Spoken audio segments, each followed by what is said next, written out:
The content of this podcast is based on medical fact and evidence-based practice from credible authoritative sources, but is not a substitute for your institution's policies, procedures, common sense, or good judgment. The views and opinions are those of Eric Bauer and FlightBridgeED in their entirety.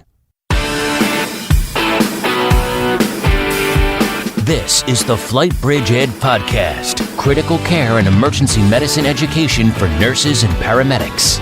Here's your host, Eric Bauer. Hey, everybody. Welcome to the EMS LightHouse Project Podcast. Mike Verkest, Dr. Jeff Jarvis joining you on a special EMS LightHouse Project Podcast that you are listening to on the FlightBridgeED Podcast, which is a little bit new. So if you listen to Eric's last podcast, the AVERT trial, he sort of challenged Dr. Jarvis and I to take a look at these results from, I guess, more of the scientific side and give our thoughts on it. So we enlisted one of the best. Dr. Jeff, how are you doing? I'm doing well, man. I'm doing well. How are you, man? It is a Monday. I had a long day at work full of meetings. But you know what? I'm all right. I'm hanging in there. You feeling okay? The weather, everything's kind of coming out okay? The weather has changed. We've got a beautiful. Oh my God. Yeah. We're so good here. It was 64 degrees today, partly cloudy. It was awesome. Mike, can I go ahead and say that you are now on my naughty list? Yep. Just for saying that.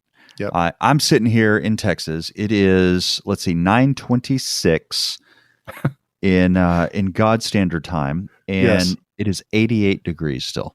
Sounds terrible. And that's like our low for the day. Yeah, that's not good. It is 66 degrees there? Oh, well, that's what it was earlier today. It's probably hanging right around there. Oh, it's the best. Why? That's what happens when you have 4 distinct seasons in the Pacific Northwest. It's the best. Could you remind me what those seasons are? I have winter and summer. We are in the fall or autumn, as they would say. Usually it rains starting October 31st. Generally speaking, that is our go-to.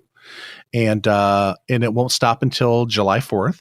So that's our rainy season. So we are pre-rainy season, and it's the best time of the year to ever visit Oregon or Washington, I might say.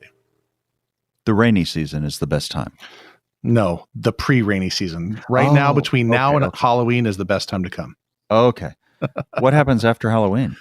That's what I'm saying. It rains, and it doesn't stop for 6 months. Oh, that would have helped if I were listening, wouldn't it? Yeah. It's not your fault. I know. I'm an Aggie. What do you expect? Yeah. I've told you this before. I am very jealous of where you live. I think Oregon is beautiful. The weather is incredible. Yeah. It's a good place to be. It's a good place to be.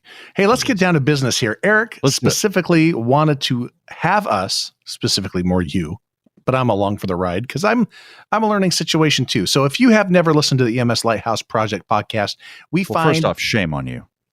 First off, shame on you. Second off is if you do go back and listen to some episodes, and by the way, there's some humdingers out there that are phenomenal, but we look at research papers that are specific to EMS. And what we're trying to do is demystify and really clarify what does EMS research, how does that translate into the care you're providing on the street? And so that's the whole point of the EMS Project Podcast is we want to, the EMS LightHouse Project Podcast is we are shining a bright light on what seems to be the darkness of clinical EMS practice. So that's kind of what we're all about. So we are illuminating the darkness of current clinical practice with a bright light of science.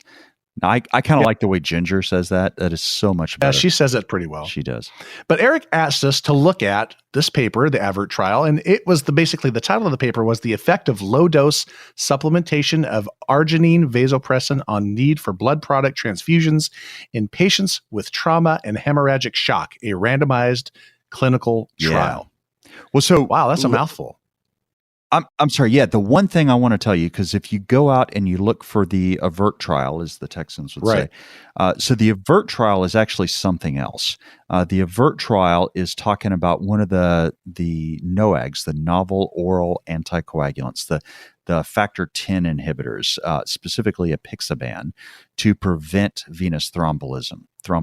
So that is the AVERT trial. What we're talking about is the AVERT shock trial. So, and it's kind of hard because it's not actually listed in the name. Right. But if you go out and you Google AVERT, you're going to find something about blood thinners in DVTs. So the good news is that ain't what we're talking about. No, but if you want to look at the paper, you can head over to the FlightBridgeED.com website, go to the podcast section, go to the FlightBridgeED podcast, and go to Eric's podcast on the AVERT trial. Click on that episode, and at the bottom, he has all the resources that you will need. And we'll also have them on the EMS LightHouse Project side as well. But immediately, you will have these this paper available to you out there. So just wanted to throw that out there. So this is a paper by a trauma surgeon, Dr. Carrie Sims, with quite a few co-authors, and it was published in JAMA Surgery. So if you're wondering what JAMA Surgery is, I think a lot of people have heard of JAMA. That's the Journal of the American Medical Association. It's one of the 3 really, really big, high-impact medical journals. There's JAMA, there's New England Journal of Medicine, and then there's the Lancet. So those are the really big top of the platform. Right after that is, ours, the Annals of Emergency Medicine. But so that's JAMA. And then JAMA has a network of journals, including medicine and endocrinology and cardiology and surgery. So that's where this is. So very good journal. It was published in 2019, just hot off the presses, as I believe Eric was pointing out. Just the other day, actually. Yeah, a couple of weeks ago. Yeah. So I'll tell you what, let's kind of run through the basics of this. I think Eric has now had 2 podcasts about arginine vasopressin. So other than just pointing out that arginine vasopressin is exactly the same thing as vasopressin, which is exactly the same thing as antidiuretic hormone, or ADH. Mm-hmm. So same thing. It's a hormone that's actually made in the hypothalamus and then moved up to the posterior pituitary and then secreted. And he hit a lot about what it does, the pathophysiology, all that good stuff. So I'll just say that its primary job in life is to increase fluid reabsorption. A secondary effect of it is peripheral vasoconstriction, much like most of our pressors, except most of our pressors work through catecholamines, and vasopressin does not, which makes it a sort of a useful adjunct. I use it all the time in my sepsis patients in the emergency department when I already have them on norepinephrine and I'm not really impressing them with that. So I got to find something else for just a little bit of extra oomph. So, and then the final thing is that it increases platelet function. So that's kind of what arginine vasopressin is. It's also called AVP. So I may abbreviate it as that. Does that make sense? Makes sense to me. So I'm sorry. Yeah. No, I was just going to say, I just remember back in the old days when we used vasopressin in cardiac arrest. Absolutely. Those were the days. So let me ask you about that. You said in the old days when we used to, as though we don't do that anymore. You mean it went away? It went away as far as it became untouchable as far as price goes. And so we ended up not carrying it a few years ago, which was a bit of a bummer. Yeah. So I think one of the key things, and I'm not really sure, I've never understood what drives these drug shortages and drug prices. Yeah. That doesn't make any sense to me, other than people are out to get us and deprive me of my beloved Droperidol. Right. What did happen is that it came out of favor with the American Heart Association. Exactly. And the reason is that there wasn't a lot of great evidence saying it made a difference. So things come and go. So, for example, magnesium, there is always a study somewhere showing magnesium is the greatest thing since sliced bread for insert condition here. So it is a solution in search of a problem. So you'll always see these things come and go. So what we're seeing right now is vasopressin, which has been around for a long time, is being suggested like it might be useful in traumatic hemorrhagic stroke. Oh my God, shock. Yeah, thank you. Yeah, you're welcome. All right, so let's talk about this paper. What's the whole paper about? I know Eric talked about it, but what we're going to do is hit on the standardized process that we do for analyzing a paper. And what we do is we talk about, in broad terms, what's the background, what's the hypothesis or question that they're trying to answer. We'll talk about the population of the study, which basically comes down to who do they include, who do they exclude, What did they do? How did they study it? What did they find? What were the limitations of it? And then what's my takeaway? How does it impact your practice? And then along the way, we may talk about some of the sort of statistical tools that they use to come up with these conclusions. Sound good? Sounds good to me. All right. So the hypothesis that they were testing is that AVP, or arginine vasopressin, can decrease the requirement for blood products in trauma. Pretty straightforward, right? Very straightforward. That's their thought. So that's their hypothesis. And if once we get to talking about, I think maybe a question about p-values may come up. We'll try to figure out what this null hypothesis thing is. But for right now, the question they wanted to know is, can AVP decrease the requirement for blood products in trauma, specifically without causing harm? All right, so what was the population that they looked at? Well, this was a single center, urban trauma center in downtown Philadelphia. So if you work in an or a suburban area or a rural area, this ain't you. This was a population primarily of young Black men with penetrating trauma. Their inclusion criteria were adults aged 18 to 65 who had trauma and now this is the key thing, and this for all of our pre-hospital listeners, which I suspect is most of us, you need to understand, in order to get into this trial, you had to have received 6 or more units of combined blood products within the first 12 hours of admission. So the trauma surgeons will call this early resuscitation. What they mean when they say early is not what we mean. When we say early, we mean, oh my God, Right. home dude just got shot. Let's do and this. we are on him. There's still gunpowder in the air. That's not what they're talking about. So in order to get into this trial, you had to have more than 6 units of combined blood products. Now, that doesn't mean 6 units of packed cells. It means you got a total of 6 units of either packed cells or fresh frozen plasma or platelets. Now, the other blood component, basically if you take the packed cells and the platelets and the plasma out, you kind of have some cryoprecipitate left. That's one other way of getting some essentially clotting factors. So that was not included in this. So it's basically packed cells or plasma or platelets. And if you got more than 6 units or more, then you got enrolled in the trial. Unless you were part of the exclusion criteria, which there was quite a bit in this. And I'll just go through a couple of these. So interfacility transfers, they were out. If they got a thoracotomy in the ED, they were out. If they had acute renal failure, they were out. If they got CPR in the pre-hospital environment, they were out. If there was any history of coronary artery disease, if they were, as usual, pregnant, prisoner, or pediatrics, they were out of it. Or the last one was a TBI. If the TBI sort of needed that intervention first, then they weren't going to do that. And was this an exception from informed consent? It had to have been. Well, actually, it's really interesting because they do not discuss that. So exception from informed consent is something that we deal with in emergency medical services all the time.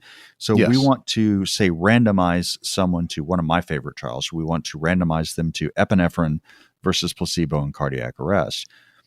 They're in cardiac arrest, which by definition means the patient cannot give their informed consent.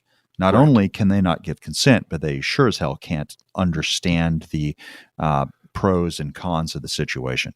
So we have to get someone else, and there's no one else there. So it's not practical to require consent. So we have this informed or exception from informed consent, or EFIC process, which is basically where we substitute community consent. So we do a lot of public relations, public service announcements saying, hey, we're involved in this trial. Go to our website to find out more information. Basically, we know that we think we are at what's called equipoise. The literature is equally supportive of either epinephrine or placebo in cardiac arrest, and we don't know what the best thing to do is, so we're going to run this trial. We are assuming that you want to participate. If you do not want to participate, wear this wristband. go to this website, we get you a wristband, come to one of our mini town halls where we answer questions about this, and you can put a wristband on that says, I opt out of this trial.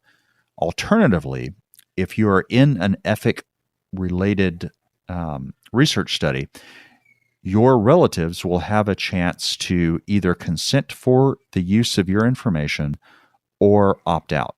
And if the relative says, no, I understand you've already given him the drug, but you cannot use his information, then that is excluded and it's not used. So that's what the ethic is. And you're right, Mike, that's a great question. And it does not, they just sort of skip over consent altogether on this. It's interesting. It did have IRB approval from the University of Pennsylvania, and it didn't really discuss this. I'm so sorry, man. It actually does. They do say this is an ethic trial. So my bad. You're absolutely right. Well, then what we can do is just edit that part out. Or we can use it as a great opportunity to discuss ethic studies, which I think is important. Exactly. I think it is too. Yeah. So as you're hitting on the exclusion criteria, one of the exclusion criteria that I think is important is traumatic brain injuries. Now, they said only those TBIs that needed neurosurgical intervention. Right. But we can essentially say home dude's head is flat. So a significant traumatic brain injury.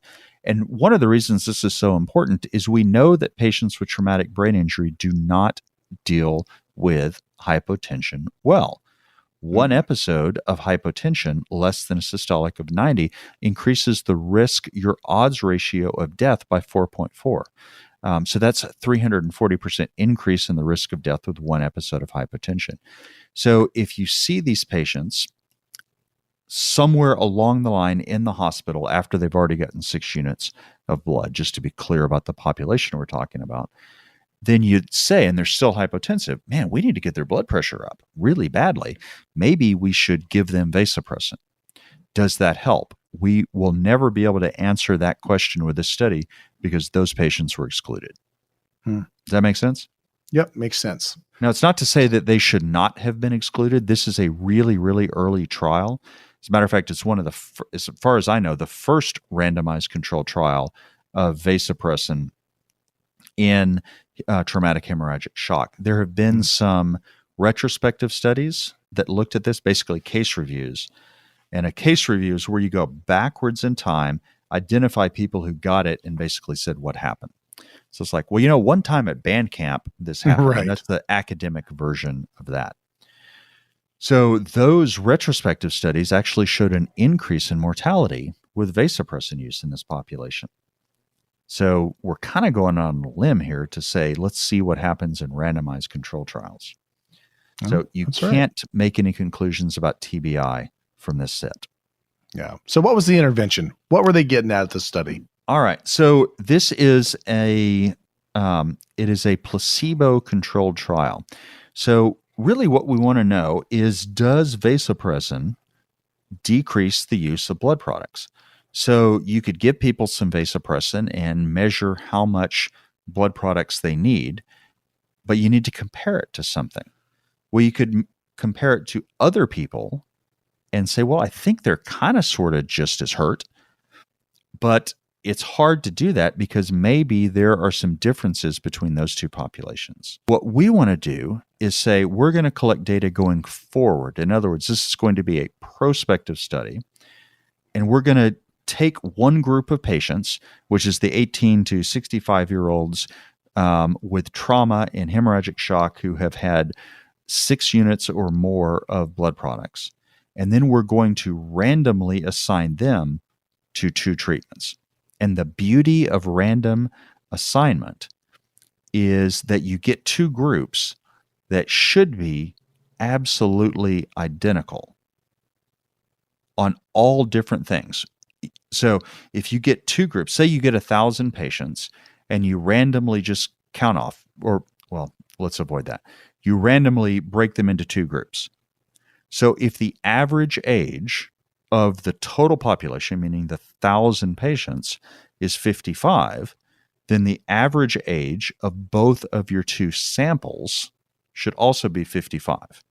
Now, we know that because of something called central limit theorem. So just take my word on that.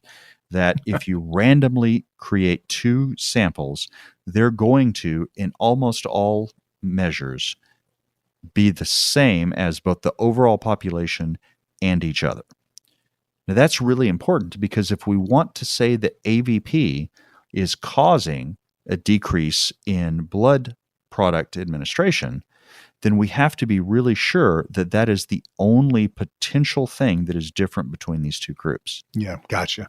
So you could say, well, hey, injury severity may be one reason one group would need more blood than the other, and it has nothing to do with injury, or it has nothing to do with the vasopressin at all. Well, you could measure injury severity between two groups at random, and let's say they're the same, but maybe it's some unmeasured difference is there. So anytime you're doing a retrospective study, meaning you're going and looking at data that has already been collected, you never know whether there is something that you're just not measuring that is different between the two groups. And that's the beauty of a prospective randomized trial. When you randomize patients into two groups, they are going to be, central limit theorem says that they are going to be identical to each other as best as we can get with randomization, except for the thing that you are your intervention of choice. So in this case, it is we're giving one of those random groups vasopressin, and then we're giving the other a placebo. So the placebo in this case is saline, something we know does not increase blood pressure. We know it doesn't improve hemostasis. So the reason we're giving placebo is we're trying to trick the nurse who is giving it, the doctor who ordered it, basically everyone involved in the care of the patient. So why are we trying to trick them? And by the way, the patient themselves. Why are we trying to trick them? Because if, let's say I'm the treating physician, I order the drug, and down the road, I am asked to say, what is their, do they need more blood products? And I know that the patient that I'm looking at right now got vasopressin, and I know that the study is trying to show vasopressin decreases blood products. And it's kind of a close line. Do they need the extra blood? Do they not? I think because I know they got the vasopressin, I'm not going to give them that. Now, that's not a conscious decision. I want to be real clear about that. It is an unconscious decision that we cannot help but make. It's one of the downsides of being human. You can't help that. So we're going to blind it to you don't know. The person ordering it, the person giving it, anybody involved does not know what they're actually giving. So that's the reason there's a placebo. So the intervention here is they either got vasopressin or a placebo. And the way that the nurse didn't know, the doctor didn't know, is what they actually did is open up a box that was prepared off-site by someone who will never know anything about the patients at all. And they prepared an infusion of vasopressin as well as a bolus of vasopressin. And they also prepared a bolus of saline and an infusion of saline. And they're in unmarked vials so that the person giving it doesn't know what they're giving it. There's just a label on there that has a number. Nobody knows what that individual patient got, say patient X. Nobody knows what they got until after the analysis has already been done. Then they unlock it. When there's no more chance of bias, they unlock it and fill in the blanks. So that's the reason a placebo is so important. The bottom line intervention here was if you got the vasopressin, you got a 4-unit bolus followed by a 0.4 unit per minute infusion that was titrated to a mean arterial pressure of 65. Or you got a saline bolus. I have a hard time believing they didn't know at that moment if there was a change. You know what I mean? Like, well, I feel like we can blind it all day long, but yeah, you could almost put vasopressin on a rock and it might flip over or start walking away. You're saying they give something and the blood pressure goes up, or they give something and the blood pressure doesn't go up. Does nothing. And they're pretty sure that if the blood pressure goes up, that is vasopressin. Yeah. So it's interesting because there are patients you give vasopressin. I've given vasopressin and didn't do a damn thing. I agree with you that the majority of patients I give vasopressin, I see something. And hell, that's the reason I keep giving it. Of course. But you don't know that for sure. So one example of this that I think is a classic example was in the original amiodarone trials that were done up in King County. So amiodarone at the time was a special preparation. And when you would draw it up, it would sort of bubble. Foam. Yeah. Foam up. You knew that that's what you were giving. You were not fooling anybody. Right. So that's one of the challenges. Saline, when you draw it up, doesn't do that. No, it doesn't. So that was one of the challenges. That wasn't a very good blinding. So you're questioning how good the blinding was on this, just because with AVP, you're likely to see some sort of immediate result. Yeah, absolutely. So it's sort of interesting. Another example of that is in the studies that compare ketamine in the full-on dissociative doses to placebo. Huh. I might be able to tell when my patient gets like ketamine. That. Yeah. But anyway, nonetheless, I was just wondering. Yeah, it's interesting. Anyway, so let's see. Those are the interventions. The methods. This was block randomized. Basically, they said this 6-patient block is going to get vasopressin. This one's going to get placebo. It was double blinded, which means actually it's probably triple blinded. Nobody knew what the hell it was, and it was placebo controlled. Mm-hmm. So it was powered to the point where if you collect 100 patients, you would be able to detect a 50% reduction in blood product use to the point where you are confident enough that you can say no more than 5 times out of 100, if we repeat this study, no more than 5 times out of 100 will we get similar results. I'm not bothered by the fact that there were only 100 patients when it comes to the question of did it decrease blood use.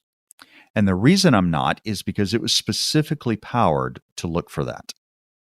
So would I like there to have been more patients? Sure, absolutely. But there are downsides to that. So we can say, if this study is true, that vasopressin causes a decrease in blood product use. Now, you notice that's a big word, causes. I didn't say is associated with. I said it causes. Now, again, that is assuming that these results are true. And I will tell you that the results have statistical significance, meaning that they hit on a p-value less than 0.05, which is what we classically consider to be statistically meaningful. All right, so that's important. But basically what that's saying is that there is less than 5 out of 100 chances that if we were to repeat this trial again, we would get the same results. And that's not quite true. I know the statisticians out there are throwing a hissy fit, but for this context where we are right now, let's just go with that.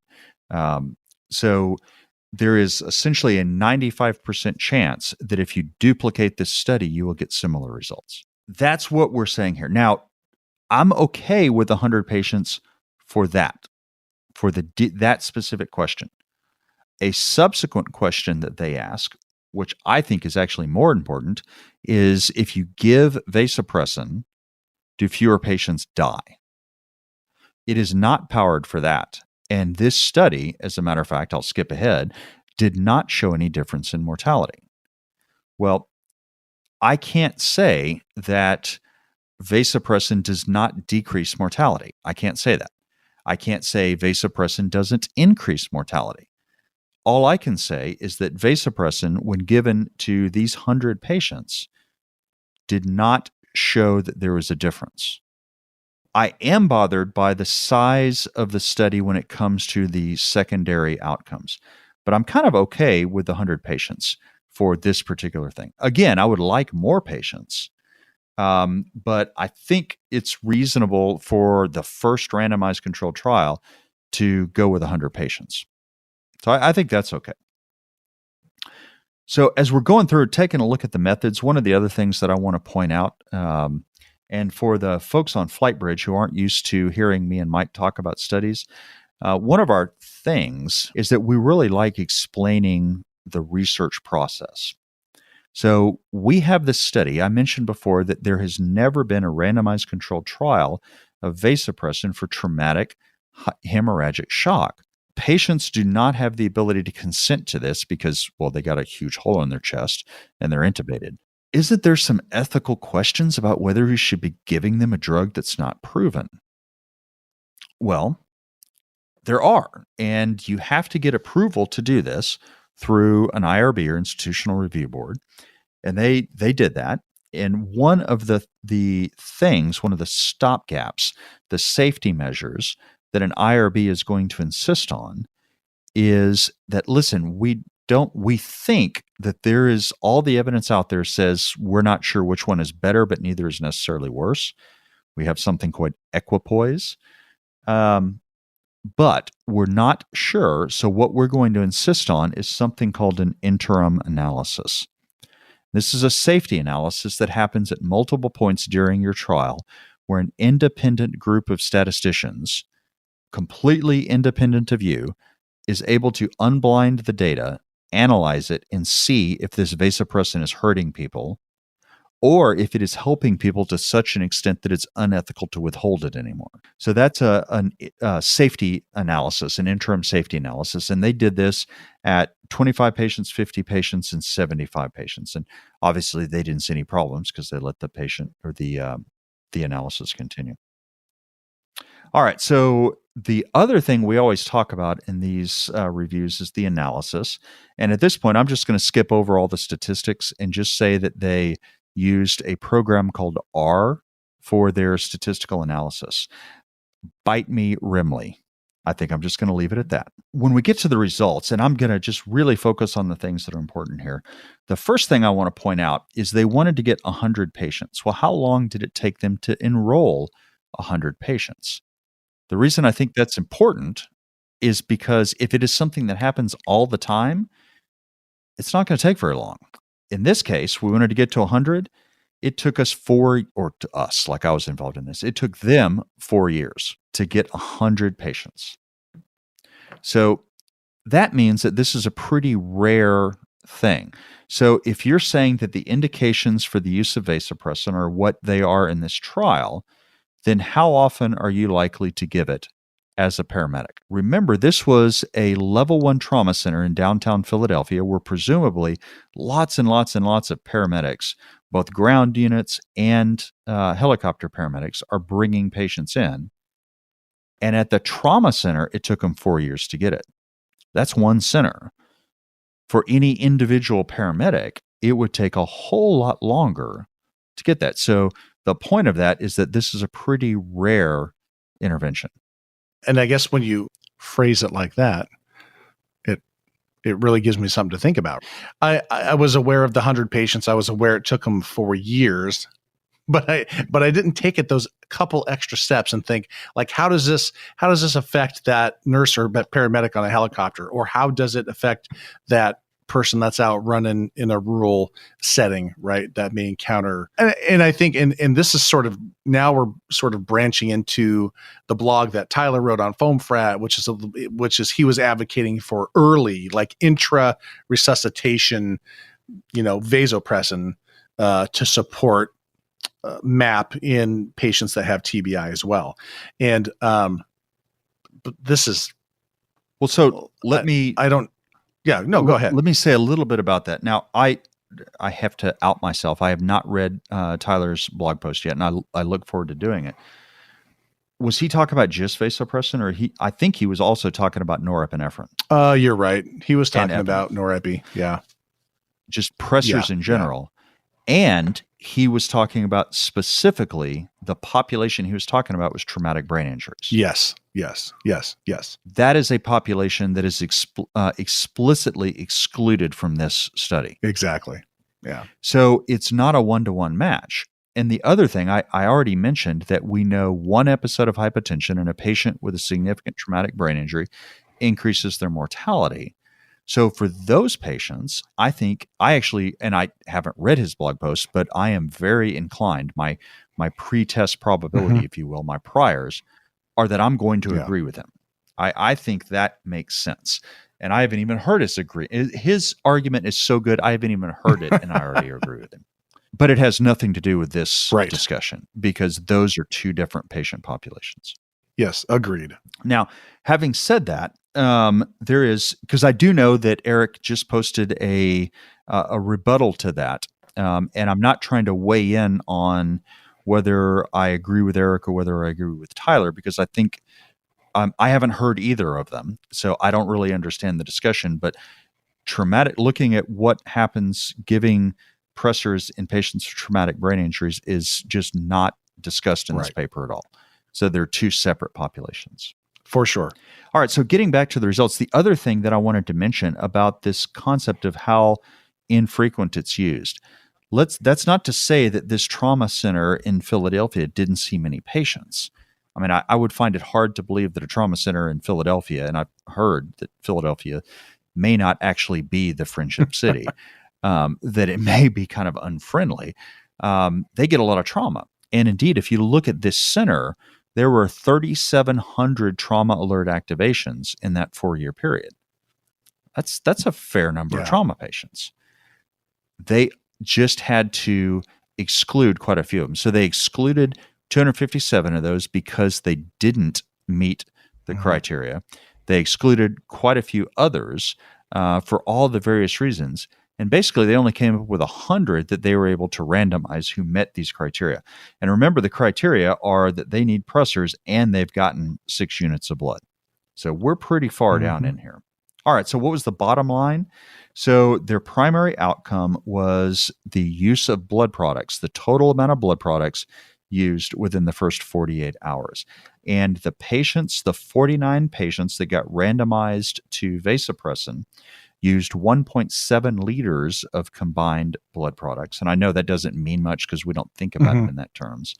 But if you look at the total amount of blood products, 1.7 liters, versus the group, the 51 patients that were assigned to the placebo group, they had 3 liters of blood products.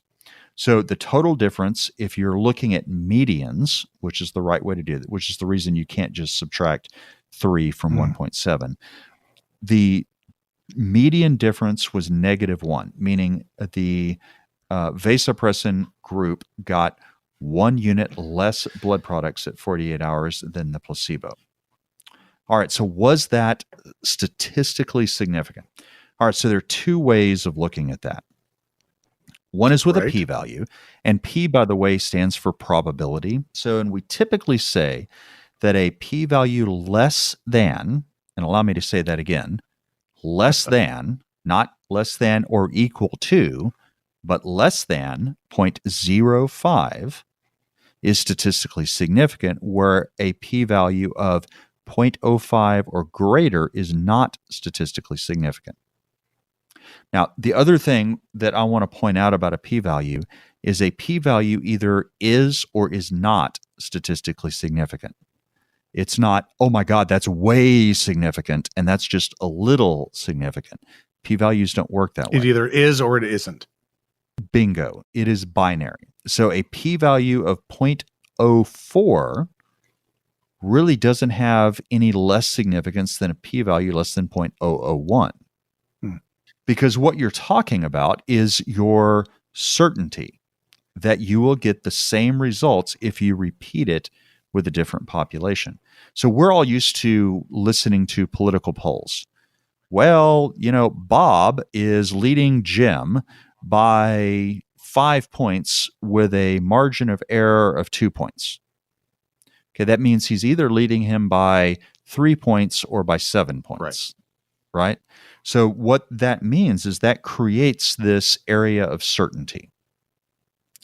And we talk a lot about 95% confidence. So a p-value of less than 0.05 is really another way of talking about I am 95% confident that if I repeat this with a different sample, I'm going to get a similar result. So in this case, we got a p-value of 0.03, which is less than 0.05. Right. So it is significant. Another way of talking about that is actually calculating a 95% confidence interval on the difference.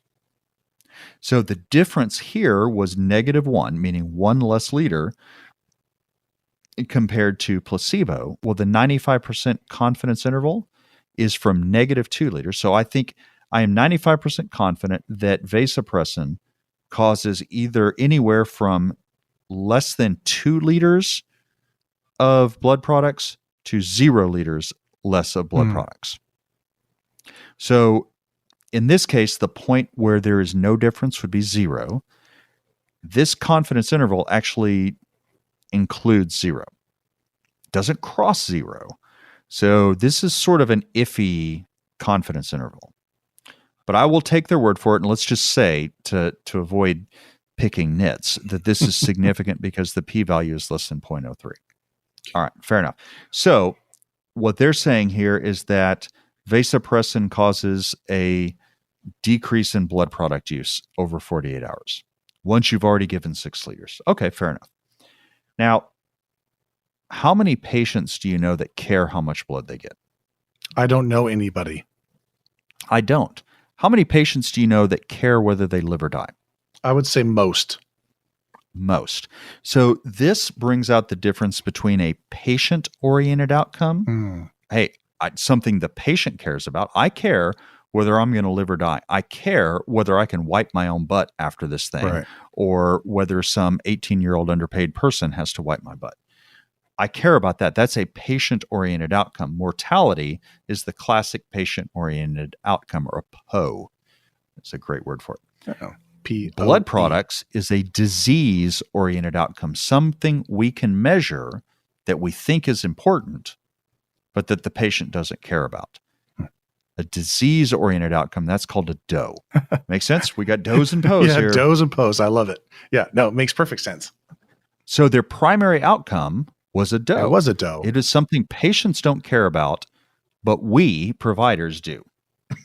And I think there are a lot of reasons to care whether you use more blood products or less, but it's just not the ultimate outcome that we care about. So what was the ultimate outcome? What was the difference in something we truly care about?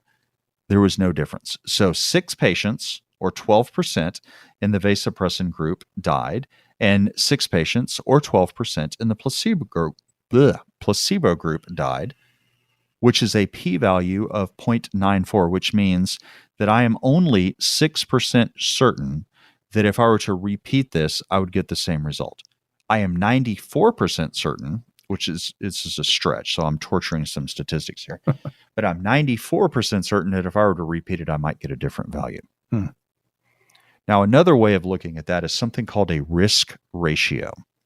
So, fancy word. What is a risk ratio? Is that the same as a odds ratio or risk reduction, or? It is pretty close, but what we're talking about here is instead it is the risk of something happening to you. Okay. So it's a ratio of those two risks. So if you have a risk of death of 12% in one group compared to a risk of death of 12% in the other group, you can describe that as a ratio or a fraction. So it's 12% divided by 12%. Now, Mikey, I know that you have a PhD in math. Yes, I do. So I'm going to ask you, what is 0.12 divided by 0.12?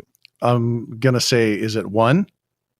It is. It is 1. Thank God. So any number divided by itself is 1. Yeah. So if you have a risk ratio of 1, that means there ain't no damn difference in the risk. Yeah. Fair enough. Yep. So the risk ratio here was 1.04. Now, it is kind of important that you know which. So a risk ratio above 1 means there's an increased risk of the thing, in this case it's death, right, occurring when you use the drug on top. Well, the drug on top was vasopressin. So there was a 4% increase in the risk of death with vasopressin compared to placebo. Okay, so, but is that real? The way you tell whether it's real or not is you look at the confidence interval.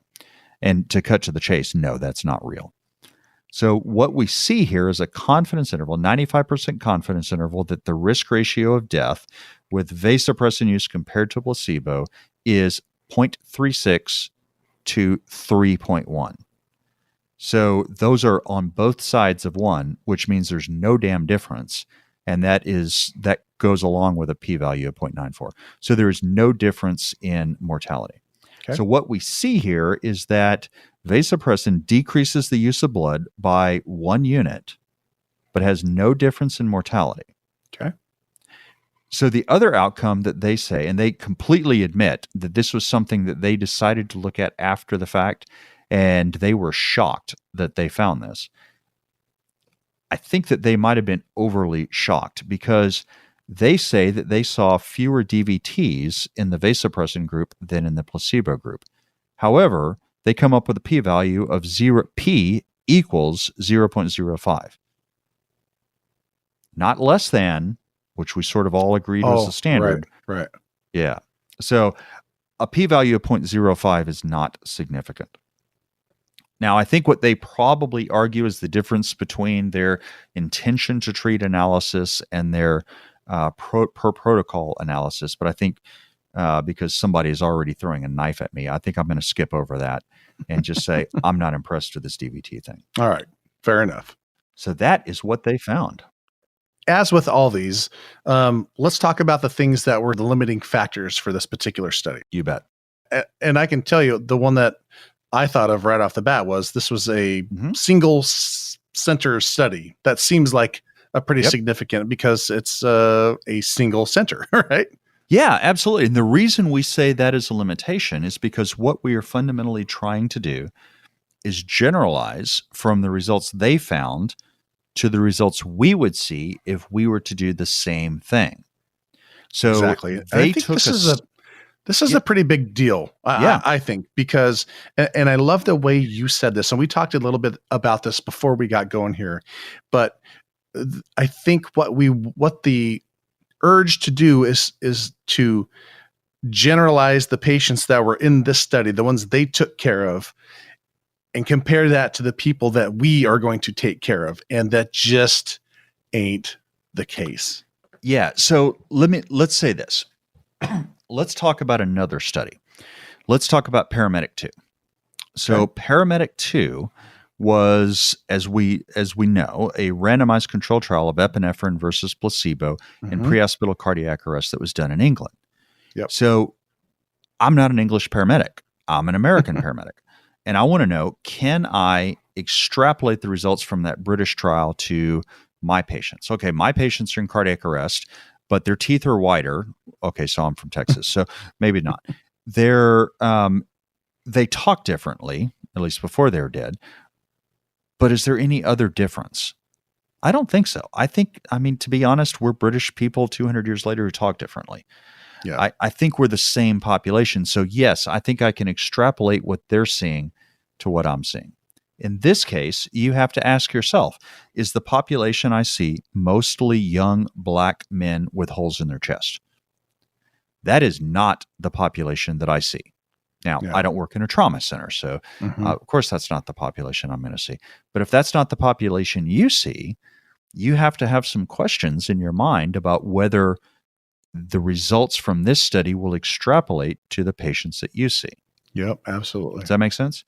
Now, if what you're seeing is primarily young white men with penetrating trauma, I would say that they would probably extrapolate because there's not much difference, right? The melatonin level is probably not going to change whether they're bleeding to death. So I think that would be extrapolatable, if that's a word. I think it's a word. But what about blunt trauma?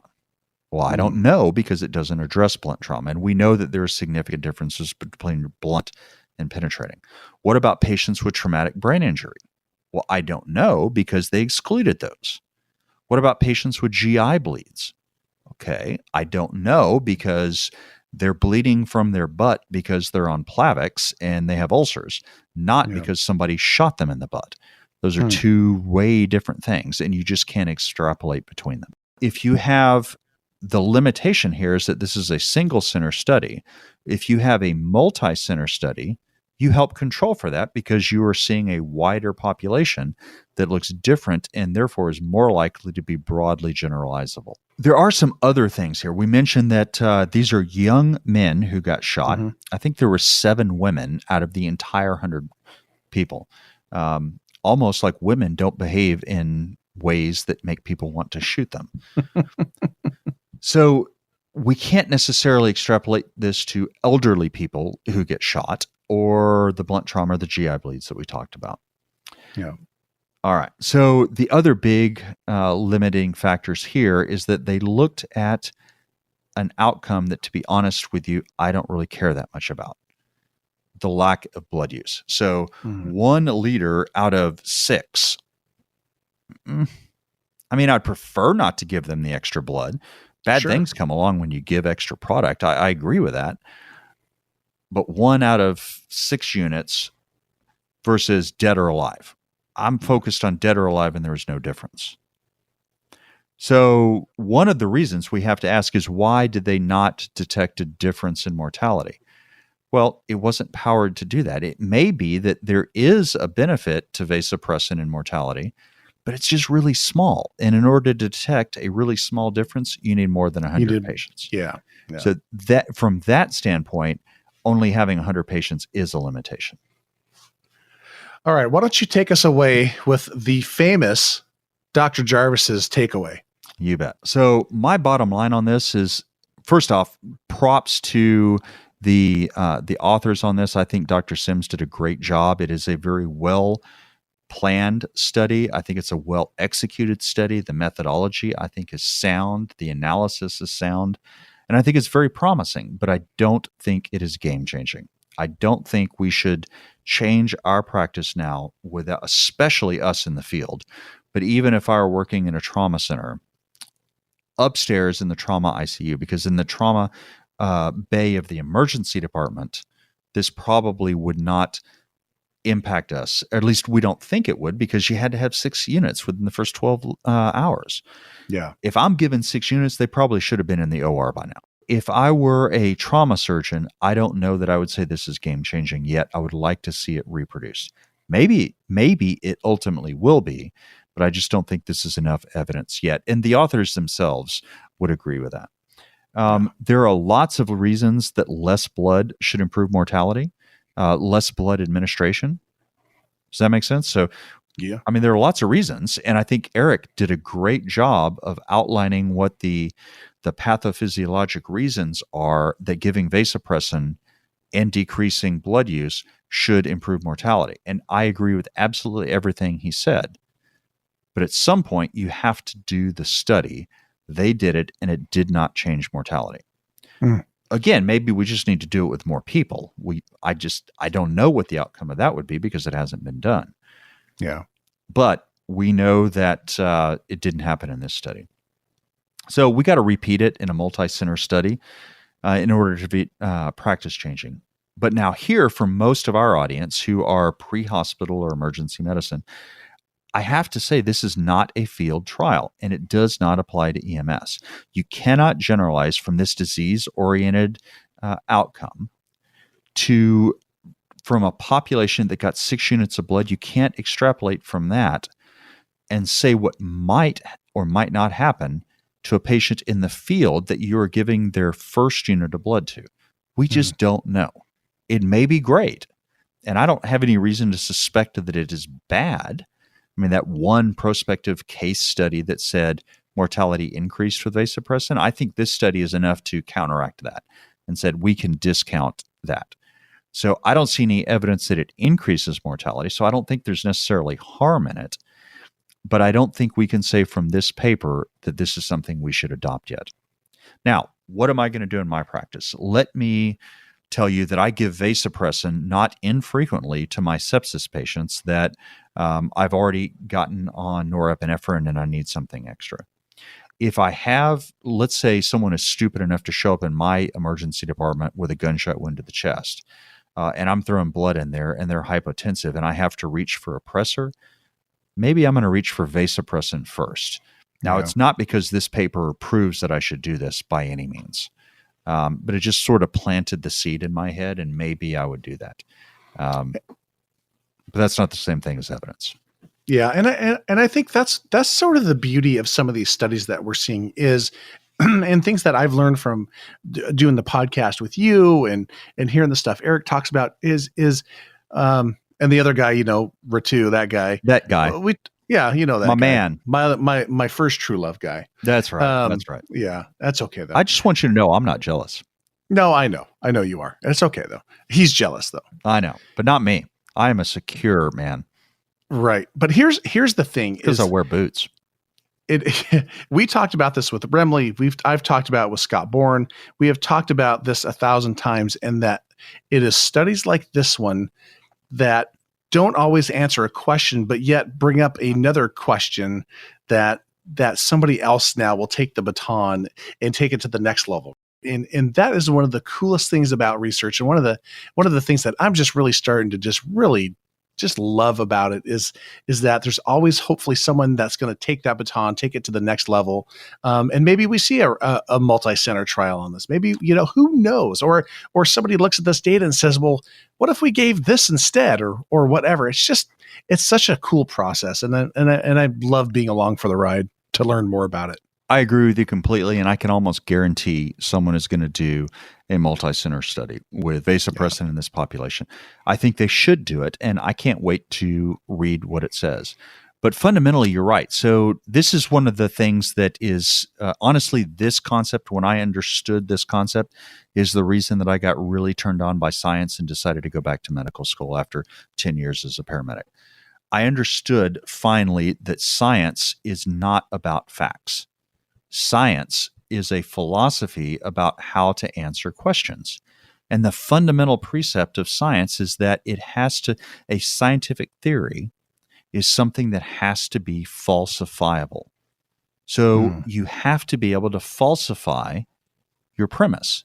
You can't just say, I believe in something and there is no way to prove it. You can't disprove my belief that the sky is going to be blue tomorrow. Well, that's not true. You can't. You can't disprove my faith in something. That's not science. It doesn't mean it's wrong, but it's not science. Mm-hmm. Science says you have to have something that's falsifiable. So I come along and I say that vasopressin decreases the use of blood products. So I can never prove that that is true. All I can do is fail to falsify it. So this trial failed to show that it doesn't decrease blood use. Now, the common interpretation of that is says, well, yeah, it does decrease it. But you could do a larger trial. You could come by and say, we need to study this in a different way and answer a different question about it. And you can change your theory as you go along. So the thing about science, it is self-reinforcing. It constantly gets you toward a better and better and better theory to explain the natural environment. So just like science is quality improvement. Science is knowledge improvement. Oh, I like that. I think I'm going to use that again. Science is knowledge improvement. So, Mike, are you good at intubating? I feel like I am. Could you be better? Every day. So what you're going to do, because you are a caring, compassionate provider who always wants to do better, is you're going to study every intubation you do, and you're going to learn from that so that you can do better the next time. Absolutely. Because quality is not a destination, it's a journey. So you're constantly getting better. Just like science is not about knowing the right answer, it's knowing the better answer. So what this study did was showed us a better answer. And we absolutely positively all have an obligation to try to take this information and improve on it. Dr. Sims I see that she is an MD PhD. So she would be desperately disappointed if nobody took this work that she did and improved on it and studied it more. Well, I think that is going to do it for us. Any final thoughts? I mean, I don't think you should, because I think you put a bow on it perfectly. I don't think you should, because you've already blabbered on too long, and Eric wanted this short, and we've already blown that. Do you have a mouse in your pocket? Exactly. Yeah. Sorry about that. That was my bad. Yeah. No, it's all good. So let me just get us out of here. So on behalf of Dr. Jeff Jarvis, thank you so much, Doc, for your insight. Always so much appreciated. Thanks, guys. Y'all have a great night. All right. Mike Verkest, Jeff Jarvis. We will talk to you next time. Join us over on the EMS LightHouse Project Podcast. We'd sure love to have you over there. And you guys have a great day. We'll talk to you soon. This has been a production of the FlightBridgeED Podcast, leading the way in pre-hospital critical care and emergency medicine education.